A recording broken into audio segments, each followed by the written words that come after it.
Elon Musk भन्छन् जब AI र रोबोटिक्सले 99% जागिरहरू खानेछन् भन्नाले 5 होइन 10 होइन 99% जागिरहरू जब एआई र रोबोटिक्सले खोज्नेछ तब त्यसबाट हुने आर्थिक लाभ चाहिँ सबै मानिसलाई युनिभर्सल हाई इन्कमको रूपमा बाँडिनेछ। भन्नाले बेसिक इन्कम होइन उच्च आयको रूपमा सबै मानिसहरूलाई बाँडिनेछ ताकि सबै मानिसहरूले काम नगरिकन बाँच्न मिलोस् र उनको यो भनाइलाई बाँड्छस् ठ्यास्ने भन्न चाहन्छु। इलन मस्क तिनै व्यक्ति हुन् जसले डोनाल्ड ट्रम्पलाई अमेरिकी चुनाव जित्नमा सहयोग गरेका थिए र उनी विश्वका नम्बर 1 धनी व्यक्ति हुन्। के उनले भने जस्तै 99% बेरोजगारी आउँछ त? 99% बेरोजगारी भनेको कुनै मजाक होइन। त्यसपछि मान्छेहरूले के गर्लान्? हामी यहाँ बालन भर्सेस केपी, सागर भर्सेस शेरबहादुर भन्दै गरिरहेका बेला आधुनिक अर्थतन्त्रहरूमा यही बहस चलिरहेको छ।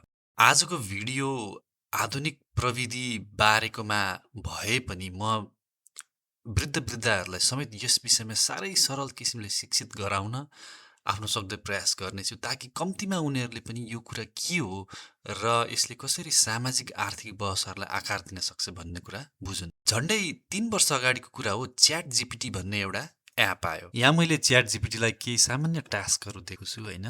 मैले यहाँ सोधेँ हाउ मच इज, यो मैले अङ्ग्रेजीमा सोधेको छु होइन, नेपालीमा गर्न पनि मिल्छ, बोलेर गर्न पनि मिल्छ, लेखेर गर्न पनि मिल्छ होइन।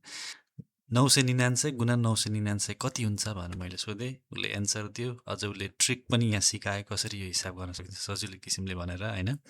त्यस्तै मैले अर्को हिसाब दिएँ उसलाई, यदि मसँग $10,000 छ र त्यो मैले ब्याङ्कमा चाहिँ 5% रेटमा पैसा राखेँ भने 10 वर्ष पछाडि त्यो कति हुन्छ मलाई डिटेल्ड हिसाब गरेर दिए त भन्दाखेरि ठ्याक्कै उसले म्याथको यो हिसाब फर्मुला तानेर चट्ट हिसाब गरेर स्टेप बाई स्टेप उसले मलाई यो दियो होइन। अब यो त सिम्पलै लाग्न सक्छ होइन। अब अरू प्रोग्रामहरूमा पनि बनाएर यस्तो गर्न सकिन्छ होइन। यस सिम्पल कुरा छ। यसको मेन बुझ्नुपर्ने कुरा के हो भने यही चिज गर्नलाई मात्रै भनेर बनाएको होइन क्या, यसले जे पनि गर्ने भयो क्या। यही चिजले सिम्पल हिसाबदेखि तपाईँ कम्प्लेक्स हिसाब, म यहाँ अरू पनि प्रब्लम देखाउँदैछु होइन। जस्तै मैले यहाँ के भने भन्दाखेरि मलाई आज एसिडिटी प्रब्लम भयो जस्तो छ र म सिटामोल खान चाहन्छु, त के भन्छस् भनेर मैले सोद्धाखेरि उसले भन्छ सिटामोल त एसिडिटीमा खाने होइन, रिफ्लक्सको लागि चाहिँ अरू नै खानुपर्छ भनेर उसले मलाई यहाँ सल्लाह दिइरहेको छ होइन। पिआई पेन्टोप्राजोलरको कुरा यहाँ गरिरहेछ।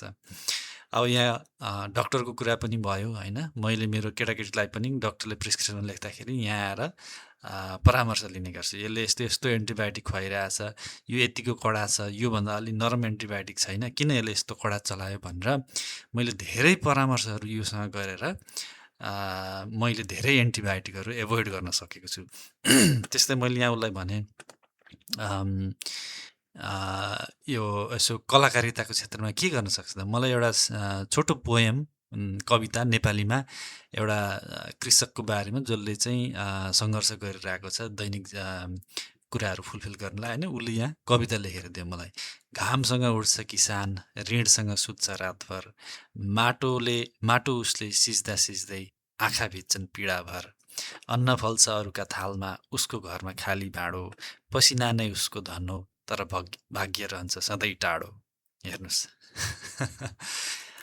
त्यस्तै मैले उसलाई भने एउटा नेपाली किसान खेतबारीमा काम गरिरहेको मलाई चित्र बनाएर दिए त भन्दा उसले चित्र पनि बनाइदियो। अब यही कुरालाई लिएर भिडियो पनि बनाउनु मिल्छ भनेपछि बुझ्नुहोस् यसले के गर्न सक्छ, जे पनि गर्न सक्छ। साधारण मान्छेले घन्टौँ लगाएर होइन, एक्सपर्ट जस्तै चित्रकार चाहियो, कवि चाहियो, डक्टर चाहियो, यहाँ अब फाइनेन्स ब्याङ्कर चाहियो, या साधारण हिसाब विद्यार्थीहरूलाई गर्नुपर्ने कुराहरू एउटै प्लेटफर्मले धेरै चिज गर्न सक्ने भएको छ। यो च्याट जिपिटी एप चाहिँ ओपन एआई भन्ने कम्पनीले ल्याएको हो र सुरुमा चाहिँ इलन मस्क एकजना स्याम अल्टम्यान भन्ने व्यक्तिसँग मिलेर यो चाहिँ एउटा गैर नाफामुखी संस्थाको रूपमा सुरु गरेका थिए। तर जब कुराहरू वास्तविक हुन थाल्छन् र यसबाट साँच्चै पैसा त निकै कमाउन सकिन्छ भन्ने जस्तो त्यो देखिन थाल्छ, उनी र स्याम अल्टम्यान बीच झगडाहरू बढ्दै जान्छन् र अन्ततः इलन मस्क ओपन एआईबाट बाहिरिन्छन्। अहिले ओपन एआई एउटा पूर्ण रूपमा नाफामुखी कम्पनी भइसकेको छ र इलन मस्कले के गर्छन्, उनले अर्को ग्रोक एआई भन्ने यस्तै एआई कम्पनी जुन नाफामुखी नै छ त्यस्तो कम्पनी थालिसकेका छन् र यिनै व्यक्ति हुन् जसले एआईबाट हुने आर्थिक लाभहरू बाँड्नेछु भनेर भनिरहेछन्। अनि यिनलाई हामीले पत्याउनु पर्ने, यिनले आफैलाई लोपा खुवाइसकेका छन् भने हामीले पनि त यिनलाई लोपा खुवाउनै पर्ने भयो नि त। यस्ता खर्बपतिहरूको कुरा कसरी पत्याउने? अब मैले मेरो हजुरबुवालाई च्याट जिपिटी भने के हो, यसले के गर्न सक्छ र मानव समाज र अर्थतन्त्रमा यसको प्रभाव के हुन्छ भन्ने कसरी व्याख्या गर्ने क्या?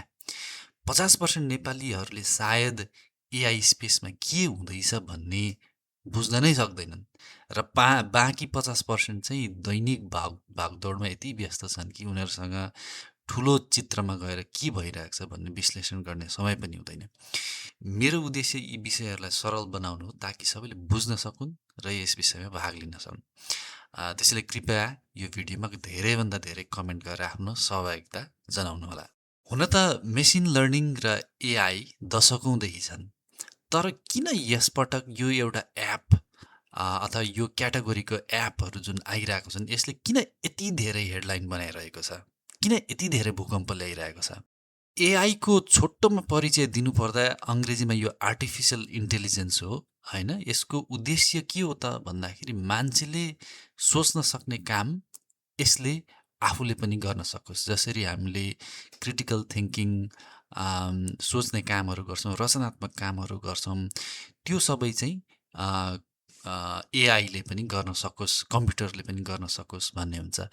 र यसलाई एकदम सरल तरिकाले बुझ्नलाई चाहिँ सम्झिनुहोस् यसको एउटा दिमाग मात्र परिचालन गर्ने किसिम हुन्छ होइन। सम्झिनुहोस् फोनमा तपाईँको एप जस्तो, वा चाहिँ दिमाग भरिएको एउटा रोबोटिक शरीरमा यसलाई तैनात गर्न सकिन्छ। अब त्यो चाहिँ रोबोट जस्तो फिजिकल्ली हेर्न मिल्ने चिज भयो। उद्योगहरूमा प्रोग्राम गरिएका मेसिनहरू र रोबोटहरू धेरै समयदेखि नै छन्, तर तिनीहरूसँग दिमागको सानो अंश मात्र थियो र एउटा विशिष्ट काम, एउटा स्पेसलाइज्ड काम गर्नमा उनीहरू सीमित थिए। तर अहिले इलन मस्कै अर्को एउटा कम्पनी छ, कार कम्पनी टेस्ला, जसले चाहिँ रोबोटिक्समा पनि हात हालेको छ र एउटा अप्टिमस भन्ने एउटा रोबोट उनीहरूले बनाइरहेका छन् जुन चाहिँ एउटा जेनेरिक पर्पज रोबोट हो। प्रायः जसो अहिलेसम्म रोबोटहरू कस्ता छन् भन्दा एउटा स्पेसिफिक काम गर्नको लागि बनाइएका हुन्छन् भने यो रोबोट चाहिँ कस्तो हो भने मान्छेले जे गर्न सक्छ त्यो सबै यो रोबोटले गर्न सक्ने भन्ने किसिमको हुन्छ होइन। जसरी बच्चालाई सानैदेखि ट्रेनिङ दिँदै होइन, भाषा सिकाउँदै, यसरी चिया पकाउने, यसरी अन्डा पकाउने, यसरी भात पकाउने भनेर ट्रेनिङ दिँदै गइन्छ र सिक्दै जान्छ नि बच्चाले, त्यसरी नै यो रोबोटले पनि जे पनि गर्न सक्ने उद्देश्य राखेको छ र यहाँनिर चाहिँ यसले कायापलट ल्याउने सम्भावना देखाइरहेको छ। त्यसै गरी यो एआईले पनि जे पनि गर्न सक्ने भयो। तपाईँले भर्खरै मैले देखाएँ च्याट जिपिटी लगायत अन्य धेरै यस्ता एपहरूले गणितीय समस्या, डक्टरले दिने सामान्य समस्या, रचनात्मक कार्यहरू पनि गर्न सक्ने भइसकेका छन् र यो एउटा धेरै ठुलो फड्को हो। कसैले यसलाई व्यवस्था गर्दै भन्छन् पहिला क्याल्कुलेटरहरू आउँदा पनि यसरी नै मान्छेहरू आत्तिएका थिए। शिक्षकहरूले विद्यार्थीहरूलाई यो प्रयोग नगर्नु भन्दै अमेरिकामा त हडतालै समेत भएको थियो होइन। तर्क यो छ कि जुनै नयाँ प्रविधि आए पनि मानिसहरूले समायोजन गर्नेछन् र जीवनका नयाँ तरिकाहरू खोज्नेछन् र यो धेरै हदसम्म साँचो पुष्टि भएको पनि हो। तर विगतमा प्राविधिक सुधारहरूले जीवनलाई 10% सजिलो बनायो होला, उत्पादनलाई 15% बढायो होला होइन, र एउटा कुनै सीमित क्षेत्रमा त्यो लिमिटेड थियो। यो पालिको छलाङ भने बिल्कुल फरक छ। लगभग सबै क्षेत्रहरूमा 99% विस्थापनको सम्भावना चाहिँ साँच्चै नै देखिन्छ र 3 वर्षमै यसले यत्रो छलाङ मारिसकेको छ भने सोच्नुहोस् होइन, अर्को 3 वर्ष, अर्को 5 वर्ष, अर्को 10 वर्षमा के हुनेछ।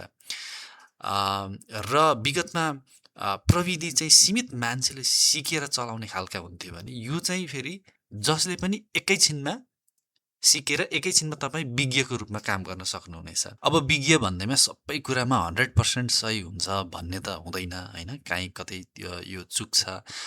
तर यो जुन रेटमा यसलाई सुधार गर्दै आइएको छ 3 वर्षको इतिहास हेर्दाखेरि चाहिँ धेरै छिटो फड्को यसले मार्ने छाँटकाँट देखाइसकेको छ। म तपाईँलाई एउटा उदाहरण दिनेछु। म एउटा मल्टी बिलियन डलर मल्टिनेसनल कम्पनीमा काम गर्छु। मेरो चाहिँ यही एआईकै स्पेसमा जुन डाटा सेन्टरहरूमा प्रयोग हुने हार्डवेयर को म्यानुफ्याक्चरर सप्लायर हौँ हामी। र हाम्रो यो ग्राहक सेवा केन्द्रमा चाहिँ जब ग्राहकहरूले चाहिँ विभिन्न प्रश्नहरू राखिरहेका हुन्छन्, यो सामानको स्पेसिफिकेसन के हो अथवा मैले राखेको अर्डरको स्थिति के छ, कहाँ डेलिभर हुँदैछ कि छैन, यस्ता धेरै लाखौँ 10औँ लाख इमेलहरू आइरहेको हुन्छ त्यो टोलीलाई। र एउटा मान्छेले त्यसको उत्तर खोज्नु पर्यो भने धेरै समय लाग्छ, धेरै डकुमेन्टहरू पढ्नुपर्छ, धेरै कुरा भेरिफाई गर्नुपर्ने हुन्छ होइन। र यसलाई चाहिँ सुधार कसरी गर्न सकिन्छ भन्ने हिसाबले चाहिँ एआई सोल्युसन हामीले प्रयोग गरेर एउटा समाधान, एउटा प्रोजेक्ट हामीले लागू गऱ्यौँ।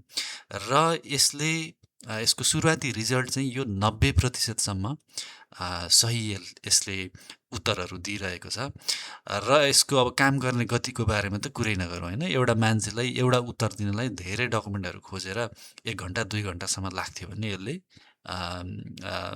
केही सेकेन्डमै यसले उत्तर दिने भयो। त्यसैले निकट भविष्यमा त्यो टोलीको 90% कर्मचारीहरू हटाउने सम्भावना मैले मेरो कम्पनीमा देखिसकेको छु। र यो अब फाँट हेरिकन धेरै थोरै हुनसक्छ, तर त्यो सम्भावनाप्रति यो बढिसकेको छ। यदि कुनै चिजले मानिसले गर्न सक्ने सबै कुरा गर्न सक्छ, यसलाई लाखौँ गुणा छिटो गर्न सक्छ र कुनै गल्ती बिना गर्न सक्छ भने के त्यसलाई अब भगवान भन्न सक्छौँ हामी? र यहाँनिर असहज सत्य छ। हामी केही व्यक्तिहरू, स्याम Altmann, Elon Musk, Peter Thiel जस्ता केही व्यक्तिहरूको हातमा केन्द्रित भगवान स्तरको शक्ति त्यतातर्फ समाज बढिरहेको छ। र यो कुनै काल्पनिक दार्शनिक बहस होइन क्या। भगवान जस्तै क्षमताहरू भएका अर्बपतिहरूको हत्केलामा हाम्रो जीवन अब हामीले सुम्पिनेवाला छौँ। यदि मानवताको व्यापक भलाइको लागि प्रयोग गरियो भने हामीसँग अभावबाट प्रशस्ततामा होइन, यो स्क्यार्सिटीको मोडलबाट चाहिँ एबन्डेन्सको मोडलमा जाने मौका छ। र सबैभन्दा राम्रो स्थितिमा त्यो वास्तविक स्वर्गमा हामी पुग्न पनि सक्लौँ होइन, यदि यी अर्बपतिहरूले यसको सही प्रयोग गरे भने।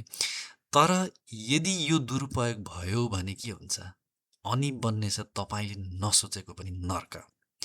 म गल्ती भएँ भने ठिक छ, म दुलोभित्र पसौँला, मलाई कुनै गुनासो हुने छैन, सबैजना किनभने त्यतिखेर स्वर्गमा पुगिसकेका हुन्छ। तर यदि यसको दुरुपयोग भयो भने के हुन्छ होइन? त्यही भएर व्यापक बहस चाहिँ यहाँ जरुरी छ। एआई र न्युरोसाइन्सले अब तपाईँले न्युरोन बाई न्युरोन प्रोग्राम गर्न सक्छन्। यो भर्खरै मुसामा परीक्षण गरिसकिएको छ। उनीहरूले तपाईँले यस्तो साइकेडेलिक अनुभव दिन सक्छन् जुन योगीहरूले जीवनभर प्राप्त गर्न बिताएका हुन्थे। अब राम्रोको लागि प्रयोग गर्दाखेरि त यसले डिप्रेसन, चिन्ता, क्रोध, डर जस्तो मान्छेका समस्याहरूलाई निको पार्न सक्छ।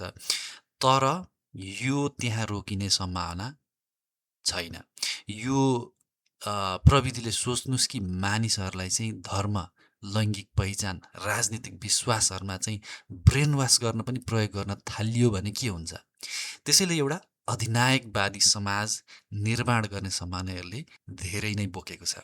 यो अब केवल प्रविधिको बारेमा छैन, यो भविष्यका 2 दृष्टिकोणहरूको बीचको लडाईँ भएको छ। एउटा अधिनायकवादी समाज जहाँ थोरै केही व्यक्तिहरूले सबै कुरामा नियन्त्रण गर्छन्, वा एउटा वास्तविक स्वतन्त्र समाज जहाँ व्यक्तिहरूसँग स्वायत्तता हुन्छ। र यसको युद्धको मैदान अनफर्चुनेटली तपाईँ हाम्रो दिमाग हो। रुसले अमेरिकी चुनावलाई कसरी प्रभावित पार्यो भन्ने कुरा त छ्यापछ्याप्ती समाचारमा हामीले पढेकै हो केही वर्ष अगाडि। यदि विश्वको सबैभन्दा शक्तिशाली राष्ट्रको लोकतन्त्रमा सम्झौता हुन सक्छ भने तपाईँ हामी त के हो र, होइन? यदि उनीहरूले अमेरिकामा लाखौँ करोडौँ मतदाताको दृष्टिकोणलाई हेरफेर गर्न सक्छन् भने सोसल मिडिया को मार्फत एक एक व्यक्तिले के सोच्दछ वा विश्वास गर्दछ भन्ने नियन्त्रण गर्नु नेपालमा चाहिँ होइन केही करोड रुपियाँ लगानी गरेर आउने हो भने कोही यो एउटा बच्चाको खेल मात्रै हो क्या। हामी जवाफहरू खोज्न र कुनै कुराको उत्तर पाउनको लागि स्क्रोल सोसल मिडियामा स्क्रोल गर्नमा यति धेरै निर्भर भएका छौँ, होइन? के सही छ स्क्रोल गर्नुहोस्, के गलत छ स्क्रोल गर्नुहोस्, मैले कसलाई भोट दिनुपर्ने स्क्रोल गर्नुहोस्, होइन? हामीले आफ्नो सोचलाई एप र एल्गोरिदमहरूमा आउटसोर्स हस्तान्तरण गरिसकेका छौँ, जुन हामीलाई सूचित राख्नको लागि होइन बरु व्यस्त राख्नको लागि डिजाइन गरिएको छ। हामी आफै सोच्ने क्षमता गुमाउँदैछौँ। सरल उदाहरण, यदि तपाईँले कुनै निश्चित धर्मका मानिसहरूप्रति हिंसा भड्काउनुपर्छ भन्ने खालको भिडियो देख्नुभयो र यो भारतमा धेरै हुने गर्छ यस्तो कुराहरू, होइन? यदि त्यस्तो देख्नुभयो र त्यो भिडियोमा लाखौँ लाइकहरू आयो, कमेन्टहरू आयो जुनले चाहिँ हो यस्तै गर्नुपर्छ भनिरहेका छन् भने तपाईँ के गर्नुहुन्छ? के तपाईँ अब हतियार उठाउन जानुहुन्छ, हिंसा गर्न जानुहुन्छ, या तपाईँ आफ्नो अन्तरआत्मालाई सोध्नुहुन्छ?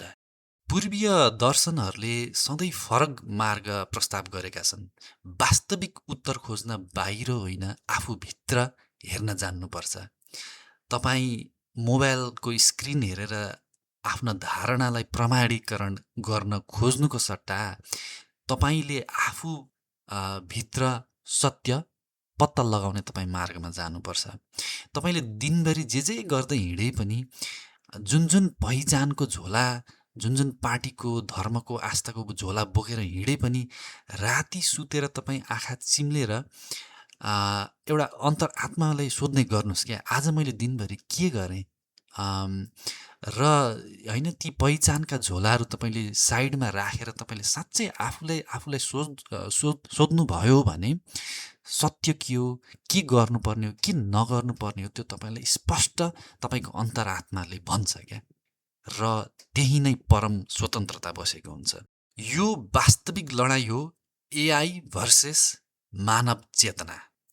यो हामी सचेत सोच्ने प्राणी रहन्छौँ वा हामी स्वतन्त्र छौँ भन्ने भ्रममा राख्ने प्रणालीमा छौँ भन्ने बारेमा हो। यदि हामीले साना कुराहरूमा नियन्त्रण फिर्ता पायौँ भने हामीले के मिडिया हेर्छौँ, हामीले कसरी सोच्दैछौँ, यदि त्यति मात्रै हाम्रो हातमा आयो भने त्यो प्रगति हुनेछ, त्यो स्वतन्त्रतातर्फको एक कदम हुनेछ। 12 भाइ पत्रकारको काण्डको मूल मुद्दा थियो, हामी यो बहसको गहिरामा जानै सकेनौँ। अङ्ग्रेजीमा एउटा भनाइ छ, the ultimate slave is he who thinks he is free, होइन? भन्नाले सर्वोच्च दास त्यो हो जसले आफूलाई चाहिँ उसले स्वतन्त्र छु भन्ने ठान्दछ क्या। र तपाईँ वरपर हेर्नुहोस् न, यदि केही सम्भ्रान्त व्यक्तिहरूले, केही धनी व्यक्तिहरूले तपाईँको आय, तपाईँको जागिर, तपाईँको सामाजिक सञ्जालको फिड, तपाईँको जीविकोपार्जन, तपाईँले उपभोग गर्ने सबै कुरामा नियन्त्रण गर्छौँ भने हामी त अहिले नै दास बनिसकेका छौँ नि, होइन र? दास भनौँ या अब रोबोट भनौँ, हामी आदेशहरू पालना गर्छौँ, दिनचर्या दोहोऱ्याउँछौँ, अर्काको जागिर मन नपरी खान जान्छौँ, हामीलाई उपभोग गर्न भनिएको कुराहरू उपभोग गर्छौँ। यो हामी सबै रोबोट बनिसकेका छौँ। यो मेटलको रोबोट चाहिँ तिनीहरू केवल एउटा अपग्रेडेड भर्जन मात्र हुन्। उनीहरूलाई खाना पनि चाहिँदैन, उनीहरूलाई निन्द्रा पनि लाग्दैन, उनीहरूलाई तलब पनि चाहिँदैन, उनीहरूलाई गल्ती पनि गर्दैन, मात्र ब्याट्री फेर्दै पुग्छ। त्यसैले यो लडाइँ मानव चेतना र अधिनायकवादी नियन्त्रण बीचको के हामी सचेत रहनेछौँ या हाम्रो लागि डिजाइन गरेका प्रणालीहरूलाई हामी आत्मसमर्पण गर्नेछौँ? हाम्रो इतिहास धेरै समृद्ध छ। हाम्रा पुर्खाहरूले पूर्ण जीवन बिताएका थिए। जीवनप्रतिको उनीहरूको बुझाइ व्यापक थियो। वेदका शिक्षाहरू, बुद्धका अन्तर्दृष्टिहरू, किराँतको प्रकृति सम्बन्धीका प्रशंसाहरू, तिनीहरू त्यसैले अहिले चाहिँ पहिले भन्दा पनि धेरै नै बढी सान्दर्भिक छन् जस्तो मलाई लाग्छ। हामीसँग यो एआई दौडलाई जित्ने मौका 0% छ। हामीसँग यो अटोनोमस फ्याक्ट्री प्रोडक्सन जसरी चाइनाले गर्छ, हामी त्यो दौडमा भाग लिनलाई लायक पनि छैनौँ। तर पूर्वसँग संसारलाई फरक मार्ग देखाउने क्षमता छ क्या। Buddha was born in Nepal, Buddha नेपालमा जन्मिएका थिए भनेर नाक फुलाएर हिँडेर मात्रै हुँदैन क्या। केले चाहिँ हामीलाई बचाउन सक्छ भन्दाखेरि हाम्रो चेतना। र त्यसपछि यो भगवान जस्तै महाशक्ति भएको एआई यदि सबैको हातमा राष्ट्रिय परियोजनाहरू मार्फत समान रूपमा वितरण गर्न सकियो भने के होला? सनातन धर्ममा धन जोड्ने यन्त्रका कुरा हुन्थे, ज्ञान जोड्ने यन्त्रका कुरा हुन्थे। त्यसरी नै एआई र रोबोट पनि एउटा यन्त्रको रूपमा मात्र मानिसलाई सुपर ह्युमन, सुपर मानव बनाउने गरी प्रयोग गर्न हामीले सक्नुपर्छ। ओहो, धेरै रमाइलो दार्शनिक कुराहरू गर्नुभयो भन्नुहोला होइन। तर अब यहाँबाट कहाँ जाने हामी होइन? हाम्रो वरपर के भइरहेको छ बुझ्नको लागि मैले पहिलाको भिडियोहरूमा पनि भनेको छु होइन। हामीले जागिरबाट आफ्नो जीविकोपार्जनलाई अलग गर्न सक्नुपर्छ, डिभोर्स गर्नै पर्छ होइन। बुद्धत्व वा मुक्ति प्राप्त गर्न अब कलियुगको मान्छेले नसक्ला, तर कम्तीमा आर्थिक मुक्ति चाहिँ प्राप्त गरौँ न। त्यति भइसकेपछि बाँकी अरू ढोकाहरू खुल्छन् होइन। र जब हामी बाँच्नको लागि दास हुँदैनौँ तब मात्र हामी सोच्न, प्रश्न गर्न र आफ्नो लागि निर्णय गर्न समय पाउँछौँ। र मैले मेरो किताबमा दर्शन मात्रै होइन कि दर्शनबाट पोलिसीहरूमा पनि कसरी जान्छ र प्रोजेक्टहरूमा पनि कसरी यी चिजहरूलाई हामीले लागू गर्न सक्छौँ भन्ने कुराहरू मैले लेखेको छु। र आउने भिडियोहरूमा म मिडिया, डाटा, प्राइभेसी र एआई सम्बन्धी ठोस नीतिहरू कस्तो बनाउन सकिन्छ भन्ने प्रस्तावहरू लिएर आउनेछु। हजुरलाई के लाग्छ? एआईले 99% जागिरहरू निकट भविष्यमा खोस्ला जस्तो लाग्छ? लाग्छ भने 1 लेख्नुहोला, लाग्दैन भने 2 लेख्नुहोला र यो संवादलाई जारी राखिदिनुहोला। पेज नयाँ छ, कृपया फलो पनि गरिदिनुहोला। धन्यवाद। म किरण तिमसिना।